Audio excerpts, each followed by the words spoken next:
And it's like building that wealth. So many people aren't taught these things. Not taught in high school, not taught in college and investment classes or anything like that. What a good rental property will pay you, what is cash flow. Now we've got such a highly consumptive society. We'll spend $1,500 on an iPhone, but won't think about refinancing to a lower rate or get a 15-year mortgage. So one day we're building equity quicker, the house is paid off. And none of that's taught in school. And I've seen what works and what doesn't. I'm sure you see it on your level with commercial properties too. Highly successful people and how they leveraged assets to get ahead and make and create a living. Well, we are back for another performance mindset podcast. I actually have someone in my office today, and as you know, the podcast exists to meet with impactful and influential leaders in the Central Florida community and beyond. I consider Cleve to be an amazing resource for me. He's been in residential real estate, property management, just really cemented in the Central Florida market for over 25 years. Yep. And you do coaching as well. I've had a business coach and a performance coach, and it enables me. I've got a network of about 500 of the best mortgage and real estate agents around the country that I can hear what they're going through and compare notes on what's happening in the markets and what they see, and it helps us kind of interpret what's going on here in Florida. Yeah. So name of his company is Loveland Properties, and so I want to kind of go through your history and how did you get into real estate to begin with? I was mom's retirement plan. She got in the 70s, late 70s, and I should have joined her right out of high school, but I did a little while in retail with a grocery store. Until I just got tired of working 70 hours a week. And I started with her, and she kind of got me running. And one thing she had done, she had sold her brokerage. Everybody thought, you'd be a real estate broker. And I guess it's kind of a oxymoron. Most of them are broke. Right. And I don't know if it's an oxymoron or synonym, but she has a team. And she did this in the 80s, which nobody had done before. And she just had admin help, because as the realtor, as a professional, we're counseling people. I don't know how to get your photos uploaded. I don't know how to get you input into the computer, but I can tell you what a good price is. How do we negotiate the best offer on that? What's the best pricing for your investment property? Is that a good strategy? Is that a good neighborhood? What's your resale value? That's what I work on as a real estate. So we built this team. And then right after I got into real estate, like 2 years later, I got a radio show. And that covers most of Central Florida. I've been doing that for 25 years now. Wow, it's been that long. So I travel just about anywhere within an hour of Orlando and interpret the markets for people. Real estate's the same wherever you're at. It's what's your market. Are you a 10-acre farm? Are you a golf front home? Are you a lakefront home? Are you a villa, a condo? Wherever you're at, and I help people with that. Because when you hire a realtor, you're really looking for somebody to negotiate the best offer for you. That's the easy part. You can get all kinds of information out of your smartphone and all the apps now. But the realtors should be able to help you interpret what your needs are, and then what's your goal to get sold and where are you going, and help you coordinate all those things. Yeah, it's so important. I see it in commercial all the time, where I have to figure out, how much can you sell it for? What are you going to go here? But like coordinating all that, because there's so many different options and opportunities. And it's funny, you can't learn what you and I do in a book, or you can't go get a master's degree in the real estate. You don't get the real world experience, because a lot of what we really do is therapy and interpreting emotions. I know more so on my part. You got a lot of numbers on your side. The numbers come through on my side. But I've got to talk the mom off the ledge when she's selling the home that her kids grew up in, and the son went to prom, and they took pictures on the steps with the date and everything. And it's like, but here's what's next. What's your next step for your family? And that's what I help people get through. In investment properties, what's best for them, what's real, what's going to make them money, and what's a loser. There's so many shows that glamorize, flipping homes. That's a tough business. I've met very few people that do it and do it well. I've met hundreds of investors that own big portfolios of investment properties, commercial and residential. And that's what we kind of help people with. So. Yeah. Awesome. So what do you think sets you apart from the rest of the industry? I'm very proactive. I'd say I have a lot of people calling me that have been on the market for 60, 90 days. They don't know what's going on. And the market is still moving. Like even right now, Central Florida is moving through a slowdown. Interest rates are high. And we're going back to a 2017 and 2018 market before rates dropped really low. But a lot of people don't know that, if a house doesn't sell after 2 or 3 weeks, it's usually just price, unless there's something seriously wrong with it. Car on blocks in the driveway, a billy goat eating the lawn. And I can show you didn't sell, but 2 or 3 of your neighbors did. And we got some feedback, and you had 10 people through, which is pretty good activity, and interpreting that. But we need to paint the purple bedroom. and cut your grass and get the billy goat out back, give them away to the petting farm. But I do that for people, but a lot of realtors weren't taught that. And the real estate has moved in the past 15 years to virtual offices, and there might be some training webinars, but literally people are working out of their houses. Their brokerage has an office suite somewhere where they just send in their paperwork for compliance, but there's no sales manager to tell them how to dress up a home. How do you stage it? Like, I've got a free 50-point staging checklist. I have people call me all the time to solve that problem. And I look at their house and I look at the listing, and it's just a couple quick fixes, or they've got it locked down. Well, we only show it on Friday afternoon for 4 hours. We don't know why we haven't sold. And some realtors just don't know what's standard. And the way real estate is splintered, anybody can be a broker, and the average brokerage is like 3 or 4 agents. And there's no training on how to get a house staged correctly, what works and what doesn't, and it's not a million friends on Instagram or followers on Instagram and a bunch of friends on Facebook. It's what's going on in the market, and the MLS is what works. So making sure people, they've maximized their listing for that. And I think through your experience, you've probably seen different cycles too. I think that the number of even real estate agents that join the Orlando Regional Realtor Association ebbs and flows. I think there was a huge amount of activity of people coming into this thinking COVID this was slowed easy. Us down. Interest rates, so we get a lot of people when the economy goes bad, because there's a very low barrier of entry. You pass that real estate test, you can get licensed. And then real estate was so good, people could sell their sisters, brothers, cousins, and mothers twice over the past 3 years. And they made a living. And now you've really got to be the professional guiding people and counseling them on what's going on. I've had some people that have helped them say, hey, let's not sell, let's rent. You need to move, let's rent and get your, you got a great 3% rate. Let's not get rid of that right now. I've helped some people do that and start a rental portfolio. We help people do that. Instead of having to save up 30, 40 or 25, 30% to put down, rent your old primary home. We counsel people on how to do that. Just buy another primary, rent the old one, help them leapfrog from one house to another. I've got people with rental portfolios, and sometimes they get way, especially when people manage themselves, if they're really nice people, they'll get way behind on the rents. They're charging $1,500 a month when they should be charging $2,500.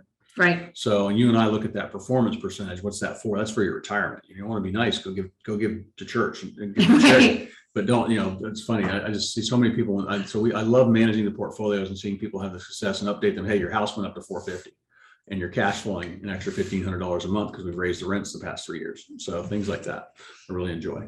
Yeah, that's what I like about what you do is you help them to build like a portfolio, not just, most people are like, oh, this is your most valuable asset and let's maximize that. It gets into something else, but maybe the person's in a position where they're not a first-time home buyer and maybe their kids are a little older, maybe they're set for college, and having those deep conversations. It's not just the property, it's the person and their overall situation. Some of what we do is the therapy, and it's funny. I've had people have the old Matthew McConaughey movie, Failure to Launch.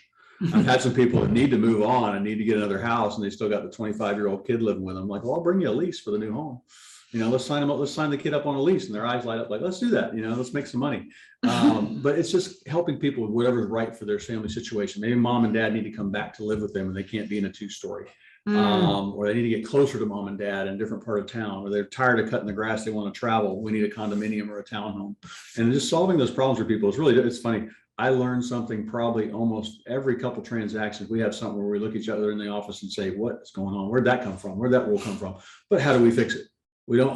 I have very few transactions that actually fall apart. And most of that's probably because my screening up front, making sure we got the money set up and the buyer's good and not flaky.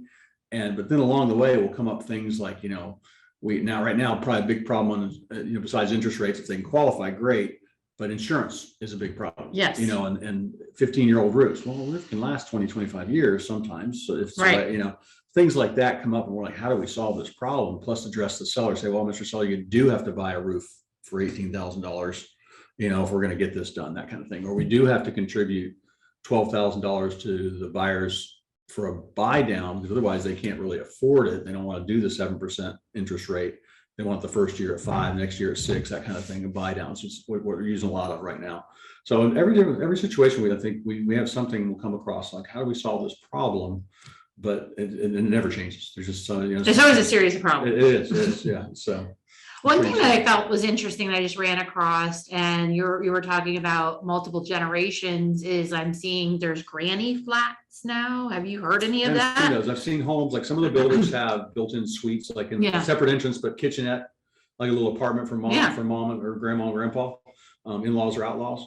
We'll see that. It's funny, when I have a house with a separate in-law suite that's a 1-bedroom studio or an extra, building, that's kind of hard to find, especially in town. And especially you get, in the metro area, you get where they're leveling old homes and building 2-story homes. There'll be a master down and a master up, but mom and dad, if they're in their 80s, might not be able to make those steps. Right. So it's interesting when you see stuff like that. But I haven't heard about the granny flats. Oh yeah, it's called accessory dwelling unit. And I believe it was Lake or Osceola County just passed an ordinance that will allow them to like add an extra unit to a piece of property. Yeah, if there's space for it, that can be useful, because they sell the the she sheds and the he sheds and stuff like that now. But usually what would stop something like that, that's good if it's like an HOA or you need the plumbing. So that's usually where the impact is, and tying into the sewer and the water and all that stuff. But that's good if they can do that, and there's a land for it. There's always a use for it. You've probably seen it in other areas that are more rural, that they can actually do that and build that, and not as prohibitive. Yeah. Mm-hmm. Yeah. What do you enjoy most about what you do? You talked about solving problems. That's probably a big part of it. After it's all done, because I always, when I sit down with somebody, I always find out their goals, not just to get the house sold. Why are you selling the house? Kids are going off to college. We need to get closer to mom. We really want that with the view of the water, whatever it might be. I like helping them reach those goals. And I try not to be, my first couple of years in real estate probably were transactional, where I didn't really talk to people after that. But now I keep in touch with my clients and do client parties. Cookies with Santa we've got coming up. We're taping this in December. And I just do those things. I like to know what's going on with them and how can I help, because I don't do any advertising. All of my business, about probably 3/4 of my business is from business professionals like yourself that I work with, and my old clients is saying, hey, you got to call the Loveland team. They'll do a good job for you. So I know I just met with somebody yesterday. They got their first rental with me. I met the guy 15 years ago, and we planned on how to make his first house he bought here in Florida a rental, got him his dream home. And now we're looking at another couple of years to help with his retirement, do one more rental. And he knows, and we did the math on when that'll all be paid off and how much income he'll have coming in the next 15 years. Things like that I really enjoy. It really it seals the deal on knowing that I'm really accomplishing something, because I couldn't deliver babies. I couldn't stand the sight of blood. So, so real estate is the next biggest thing. So helping people with a home. So.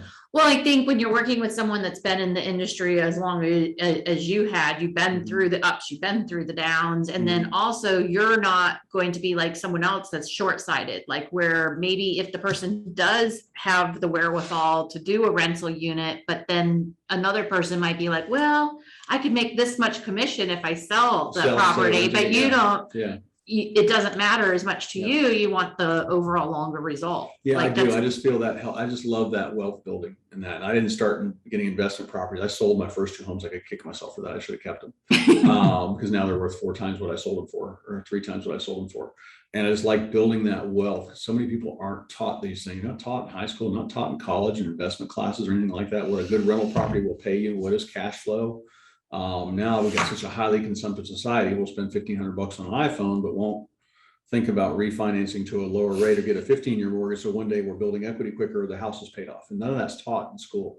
And I've seen what works and what doesn't. I'm sure you see it on your level with commercial properties too. Highly successful people and how they leveraged assets to get ahead and create a living. We've been able to, I've had a lot of clients been able to unlock their equity to do other things, or they've had a lot more stability in their life because they're not constantly having to uproot their business. They're not beholden to a landlord saying, well, I'm sorry, your rent's going up 40%. And there's nothing that anybody can do about it because you either, you pay the ransom or you got to move your business. And is there anywhere else to move your business to? Helping, I learned early on in my career, helping people to cross the bridge to investor class. As far as business is concerned, it would provide people with the longest amount, the greatest level of success. Because there's just too many times that like real estate and automotive dealerships, next to most millionaires out of any profession in America, and it's a simple way. Somebody that buys their office they're running their business out of, or their warehouse, commercial warehouse for $300,000 or $400,000, and they've got one house they're in. and they move to their dream home and maybe buy one more rental, 3 pieces of properties, well over $1 million. And then once that's paid off, it's good equity. Yeah. A good investment for you to help with your retirement. You know, we don't know about the Wall Street and our Social Security and things like that. It's a good stability, adds to that platform stability. Well, then I'm just thinking too, you've been through this so long, you know, that every time there is these lows, it's not the same lows as before. There's you have a different threshold from which you jump. This is not a bubble we're in right now. No. It's very different because I started just after all the high inflation and 13-14% interest rates had faded and rates were in the 8s when I started in 7s. And we were in a little recession then in the early 90s.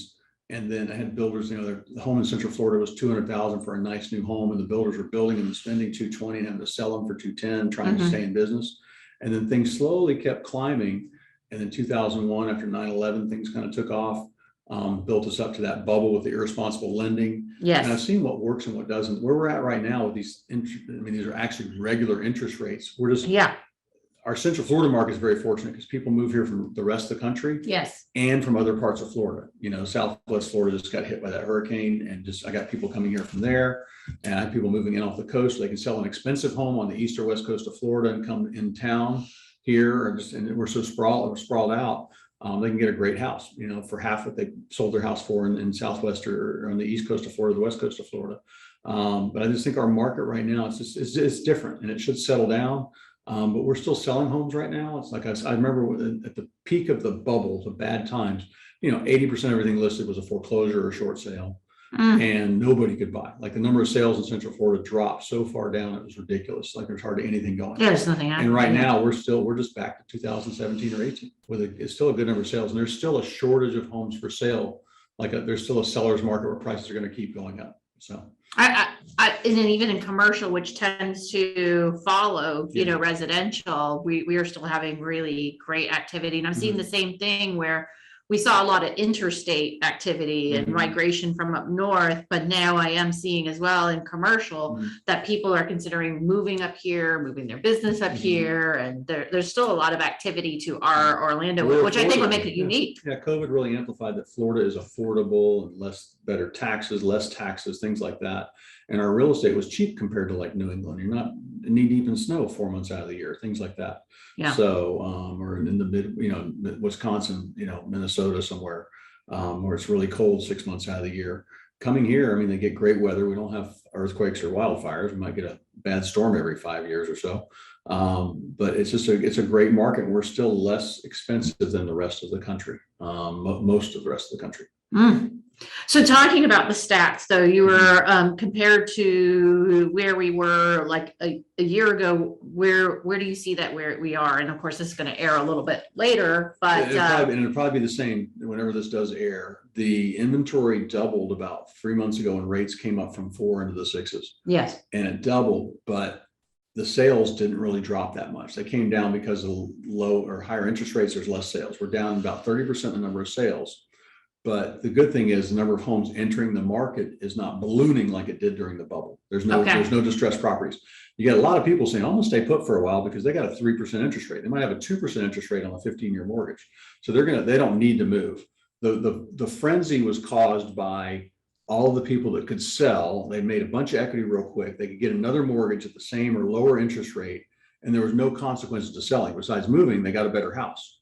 Yeah. They made some money and they got a better house for the same payment or less. And that's what fueled a lot of that. So, because there wasn't a lot of speculation going on then, there wasn't people buying a bunch of rentals and things like that. I just think we're going to be in a steady seller's market like we were. Ignore COVID and like that COVID blip where things sped up kind of naturally because the interest rates got so low. But I really think it's going to be we're back to just a steady market of about 3,000 sales a month. And we don't slow down much during the winter. It might go down to 2,700, 2,800 and 3,500 during the summer.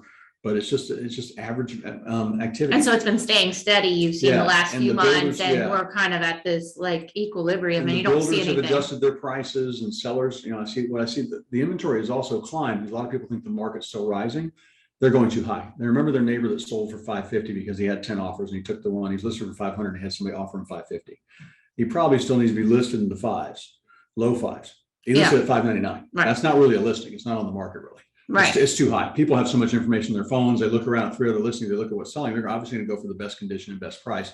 that never changes. So I just think we'll roll into a steady market. Everybody's saying interest rates by next year should be back down into the 5s, hopefully, or 4s. All for 6 months to a year from now, who knows?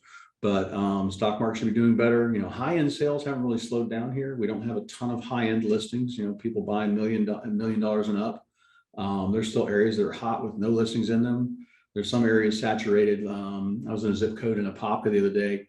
Every builder and their brother built homes from 2,900 to 4,400 square feet. And over the past 10 years, that neighborhood's just saturated with builders doing that. Plus there's 5 new builders working their way along the 429.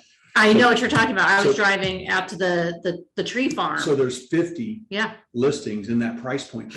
Well, you got to be the best one, you know, to fight that, you know. So, but the builders are still, you know, the builders are still at what it might be, $250 a square foot, $275 a square foot. You got to be less than what new construction costs, things like that. So it's just a steady market. I'll go into other neighborhoods where there's still, I get multiple offers on stuff below 350. You know, good starter home. And so because our starter home prices now, you're lucky to get something below 350 in a good area that's in good shape. And then you go into a bedroom community, you want something with a pool, you're going to be up in the 4s. Depends on where you're at. Then you go into a high-end, densely populated neighborhoods like Winter Park or Maitland or Windermere, things are going to be, might be 700, 800, 900, or $1 million. Depends on what you want. So, but Central Florida is still, compared to the rest of Florida, very affordable. Good inventory. These rates will settle down eventually. And there's ways around them, like now, like I said, about the buy downs. You know, your rate starts out the first year at 5%, then 6%.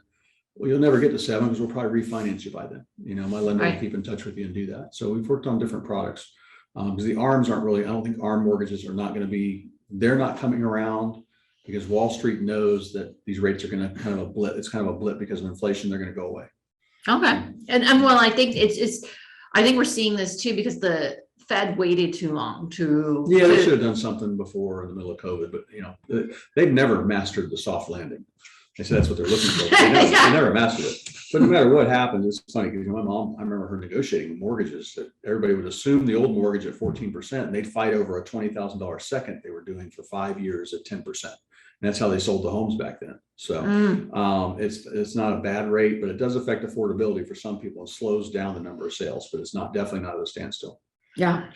So you obviously are active everywhere, but stress is an inevitable part of our life. You've been in this a really long time. I think some people might be freaking out, but not probably as much you, because you've been through all this. But how do you deal with all the activity and everything going on? As far as like work-life balance, or how do you just kind of? My team allows me to do that. I've always had my team. I've got 3 people that run the office. And I've got 2 salespeople that work with me that are everybody, and we meet every morning and go through what's happening. We've got 10 or 15 sellers and buyers at any one time. And we're bringing people on and getting people closed out every week. We meet every morning and make sure there's no customer service issues and delegate whoever needs to call who and who needs to be where. And then I'm free to just work on real estate and help the sellers and stay in contact with them. One thing I pride myself on is biggest complaint I've heard since day one in real estate is realtors never called me back. I didn't see them for 3 weeks or a month, or they're on a cruise. I haven't heard from them in 6 weeks. And these people got to get on with their lives. I talk to my sellers every week. I guarantee them that. And there's no risk that if they're not happy with me, they can fire me at no cost. I haven't had people do that. I like to stay in contact with them and make sure everything's okay and work through the numbers with them, saying, all right, look, we need to adjust your price or paint that purple bedroom. But if you do sell at this price, you walk with this much money, you can still buy what you're getting over here. It just depends on their circumstances. You don't let your listings get stale, and then also the sellers know what's going on. What's funny is no matter what price point you're at, now this is Central Florida, and you can find this number, the absorption rate. If you're a $500,000 house in a certain zip code, I can show you how many homes like you sold. What's the absorption rate? And I can kind of predict that. Right now, we're probably in a point where listing prices are coming down. Not the sellers aren't really losing value because they bought for much less years ago. So it's funny because you'll see the media play with stats on how appreciation has plummeted. It's still appreciating. It's still going on. You know, so, but me with this, back to the balance, my team allows me to do that. I work a pretty regular schedule, and I can work 5.5, 6 days a week. Have my Sundays with my wife and family, and that keeps us pretty steady on something like that. But I know my team captain's been doing this as long as I have, for 30 years, and she can do anything I can do, and just as well, because we all work together on these things. So I can take a weekend off when it does come around, or a week vacation. But make sure my clients are always in communication. They always call the office and get a live person, not be lost in a voicemail limbo or an automated system somewhere. Yeah, I think that's the difference. I think that if you're dealing with one person and you don't have a team behind you, it'd be hard to manage. And you have a system. It would be one person to execute a system and then manage multiple things at one time would just be impossible. I couldn't, like I said at the beginning, I couldn't do half the things they do well. I can do real estate well and negotiate contracts and advise the sellers and buyers on what's going on, and say, well, that's probably not realistic, or this is, and go through all that with them and the what ifs and what happens and things like that. So I'm the same. I may be young and I could probably figure it out, but I don't even know how our listings go into the system, and it goes out to 17 different systems. I know that, but then how the sausage gets made, and then I'm just dealing with the people calling in and figuring out, are they qualified, are they not qualified, and but you always have you get that, you can't teach that really. You just know intuitively. And you can tell whether someone buying or seller's property, whether it's good or not. We've seen what works and what doesn't. And you get the people calling me saying, I need a list of foreclosures. I'm like, well, there's only 2 in Central Florida. So I don't know what tape, what DVD you're watching about buying foreclosures, but it's not happening in this market. So there's no COVID foreclosures coming. All the different waves you see. Everybody's like looking for a quick, how to get rich quick. And you and I both know it's a slow, steady game. And there's just keep doing it. You can't get rich quick on this stuff, and it's just no money to be made doing what we do unless you're in it for the long term. Right.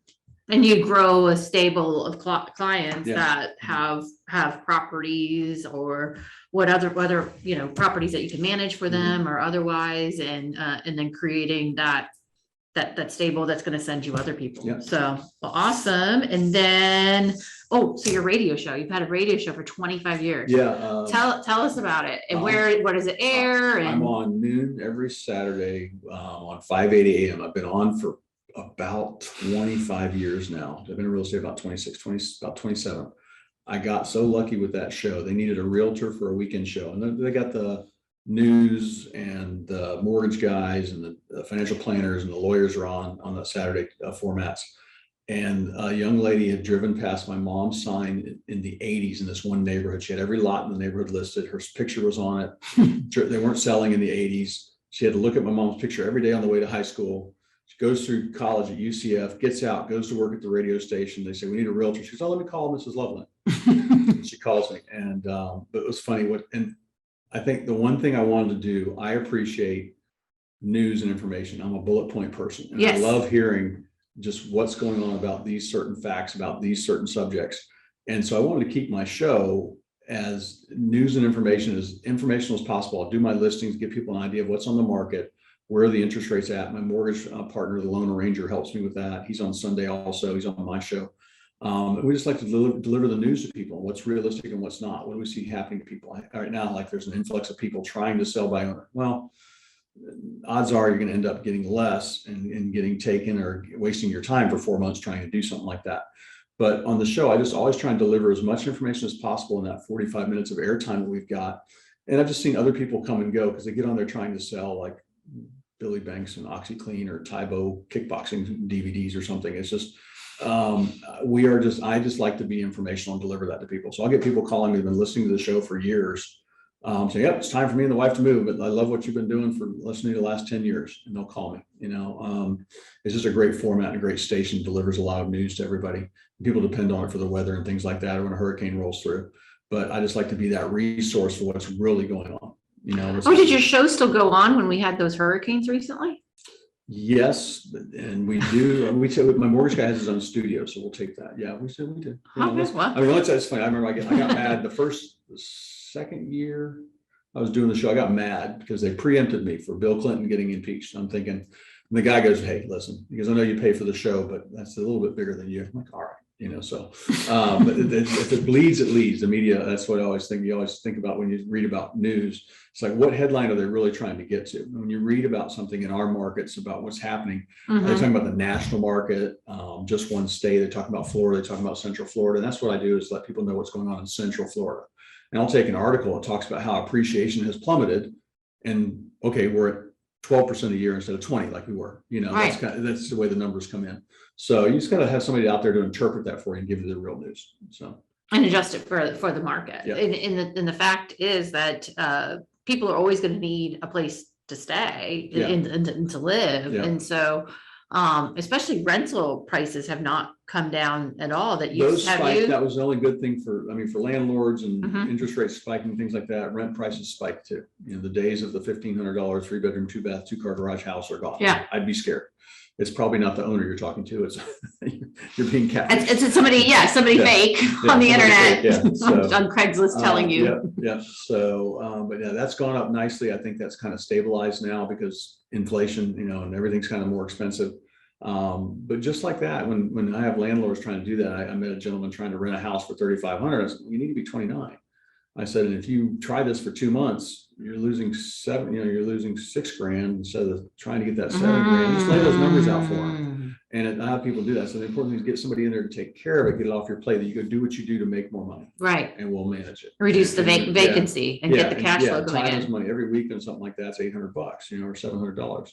So, but helping people explain that to them. Most of my landlords understand that. And it's funny. I caught one of my landlords one time, he's planting flowers at a house. I go, what are you doing? He goes, well, the tenant asked for flowers. I go, we'll ask you to come do the dishes too. I'm like, she's not even. One of the smartest guys I know owned a bunch of commercial property and some residential properties I sold for him. He never told his tenants. He told them he was the handyman. They never knew he was the owner. And they were almost like offended. He had one tenant, long-term tenant in a big commercial building. And they were like really offended one day when he went there to shake hands with a new buyer and kind of show him some things. And the tenants were like, you're the owner? They're like, they were hurt, like they'd been deceived, but it's like, sometimes that's the simplest way because it is a business and you don't want to get emotionally involved with that. Right. One of the worst things you can do is put a family member or a friend in one of your rental properties, unless there's clear lines defined on what you want from that. Or if you want to lose money. I have people bring me rentals that are, getting way too little rent, or they're way beat up and they shouldn't be, things like that. So I enjoy handling that part of it and helping people maximize the money they're making on something like that. Well, you have to be more business minded about it. I do have a client that had a similar situation. She bought a property and I've been helping to kind of counsel her through it because she was being way too nice to them. And they all but had them come over and clean up the place, the only evictions I've ever done, knock on wood, were on one of my own properties. Actually, I have done another one, but it was that person just something bad happened, but lost a job and wouldn't move. We had to do an eviction, but I had one that I was just very nice. I got slow played and ended up with her there 3 more months instead of just filing it. So my manager, I just confirm, yep, do it. I don't go talk to them or see them or try and get involved and try and be nice to them. Odds are, they're not paying. You just got to treat it as a business, and if they're not paying, get the excuses aren't going to stop. Yeah, it's just going to keep going. They get worse. So something like that. So we run a pretty good portfolio there. When you do the screening process up front, you do that right. You don't have any problem tenants. When you hear a bad story about a rental, usually you can go back to where there was no screening process. They didn't check enough stuff. So, or they let them pay late and later, and all of a sudden they're a month behind, things like that. So. What's your idea of success? Really, I love what I do. My team's always sold about 100 homes a year. We're looking to do a little bit more, always trying to push that up a little bit. I'm probably going to add some people to my team. And really, I would just like to I've been doing this long enough. I think we've been successful at it. My team has, and I have. I just want to slide back to a couple less days a week. And I want to help. I've got 2 dynamite agents in my team. I want to have 4. That have their own little teams with me, and we all work together on getting the right things done. I really enjoy now watching my employees grow and buy their own houses and do their, and their families benefit from their careers, and me providing that benefit for them. Because I just think sometimes these agents that get in the business and they hang their licenses at a place that has no training, or, oh wow, we get 100% commission, but there's nobody telling you what to do. Right. And they're in and out of the business. I think the average lifespan of an agent is their career length is like 18 months, and they sell 4 homes. Yeah. And National Association of Realtors says we're going to lose 30% of the realtors over the next year. That's probably a good thing, because if they're hobbyists, they don't know how to counsel people, and they have a friend they think that might need to buy or sell, they should probably refer them to a professional like you or me, and we'll get them, if they are a real buyer or seller, we'll help them and get them on the road. So, but I think for me, success is just a little less work and growing my team and where I've already established a name in this market. It's funny, I talk about how I probably, in my ads for the radio, I talk about how if you look up and down your street, I've sold one of those rooftops. My family has, or we've helped buy. Or you might have sold it twice. Yeah, and I've helped manage it, and it's really neat. When I drive by a house, I'm like, I think I was there. But I just think just a little less work, a little more time to enjoy myself. But I have a lot of fun. I meet a lot of clients, even just doing my hobbies that I do. Yeah. So yeah, tell us about your hobbies. I compete shooting pistols professionally, not professionally, I just compete shooting pistols. I'm a bit of a car nut, and working out a couple days a week. So I'll do that. So I'll meet people there and like helping them with their houses. I'll meet some people that just have some, especially the younger generation, their 20s and 30s, who just don't know what's right and what's wrong. Nobody taught the stuff that you and I have learned on these things. So, and like my mom was a great realtor for 30 years. She worked in the business, but she didn't take any risk on investment properties. And so that's something I've learned over the past 20 years. And I really enjoy passing that along. And I've watched the people that do really well with it. So in commercial and in residential, and what works best. Well, as soon as I was able, I bought the building that we're in. Now we have sold it because I wanted to reinvest. I bought 2 properties right next to each other in downtown. I'm actually working on getting another one next to it. So that has a lot of different possibilities. So, but it's like all about kind of thinking, and you wouldn't want somebody who hasn't, or at least you wouldn't want anybody that's representing you on a house that hasn't owned a house. And the same thing in commercial, somebody has to like understand that and have been through the process to advise you. Well, it amazes me, especially with first time buyers, the fears they have. And it's like, okay, if you're qualified for the mortgage and they say you're good to 450, I've never had somebody buy a house and not make the payments. Like if you qualify, I've never had somebody like get foreclosed on, like, unless you just like totally went off the rails and didn't pay your bills. Like, why would that not have this? But the fear is so immense. I even had that fear in my first house. I think my mortgage payment was $500. You know, but what was your alternative? If you didn't buy the house, you're gonna the things they go through, the mental roadblocks they put up, and that's what we do is we walk people over these. They think they're mountains. We just walk them through this, turn them into speed bumps. Say, look, this is what you're worried about, and this is exactly the cash you'll need. This is what your budget's going to look like. Are you good with that? And okay, great, go. I've never had somebody, 2 months later saying I'm not going to make the mortgage payments like they did. Well, your mortgage is locked in versus what's your alternative, that you continue to rent and then the landlord could come to you and say, I want $500 more a month. I think or move back in with mom and dad. So I always tell my empty nesters, I'm like, all right, let's sell that house before they move back in, make it smaller. So done that too. I can help plan for that too. Do you have anyone that's been a mentor to you? Yeah, my coaching company, the Core Training, Rick Ruby, Rita Casey was a great realtor here in Central Florida, is a great realtor. She's retired from real estate. She's still involved with the coaching company. They started a program because a lot of trainers are not, like there was a lot of real estate trainers and they did real estate for a year or two. They did well at it, but then they became trainers and they weren't dealing with the problems we dealt with every day. And Rick Ruby and Rita started a training company for realtors and lenders that taught us the basics of profit and loss and our personal budget. Are we saving enough money to get out of the business one day and retire and have a good life for our families? Are we tracking our leads? Where are the leads coming from? And just being able to see what those people do.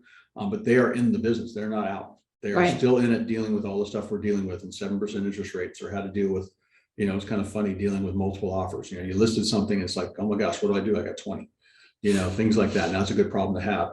But this market right now, really what we're looking at is professionals that, like yourself, that know people that want to buy or sell and need help, and we just want to trust a professional, because there's going to be, like we said, there's going to be a bloodletting of people getting out of the business. You don't want somebody, and I see it's kind of obvious. When I'll see where it's obvious is when I see a house that was listed for 500 and it sold for 450.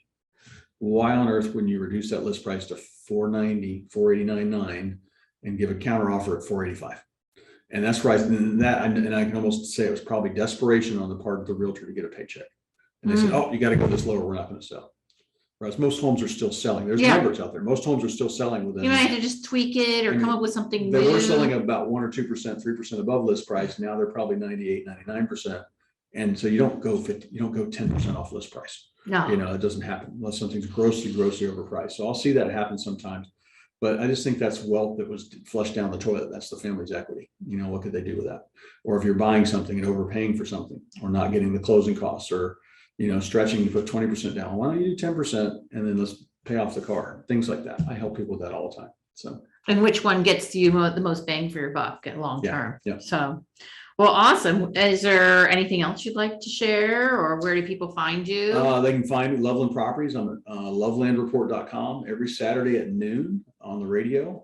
You can call my office at 407-352-8118. A live person will answer, and I will be the one that comes to see you if you're selling or buying a house.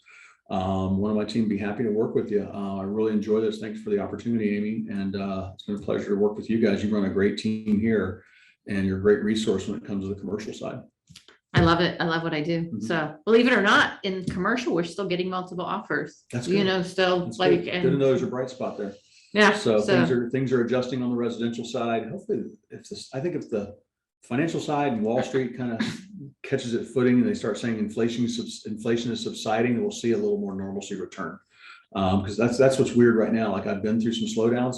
It's like hard to know what to expect right now. Like, Right. we haven't had the bad inflation and, high interest rates. Well, not high, they're just average 7%. So it's interesting to see. But thank you again. Yeah, if you want to lease out your property, have it managed, or if you're looking to sell or to buy, or otherwise just looking for some real estate advice, Loveland Properties is where to go. Cleve, and he's been a great resource for me and my team. And then be sure, as always, to like, subscribe, share all the different things so other people can listen to these podcasts.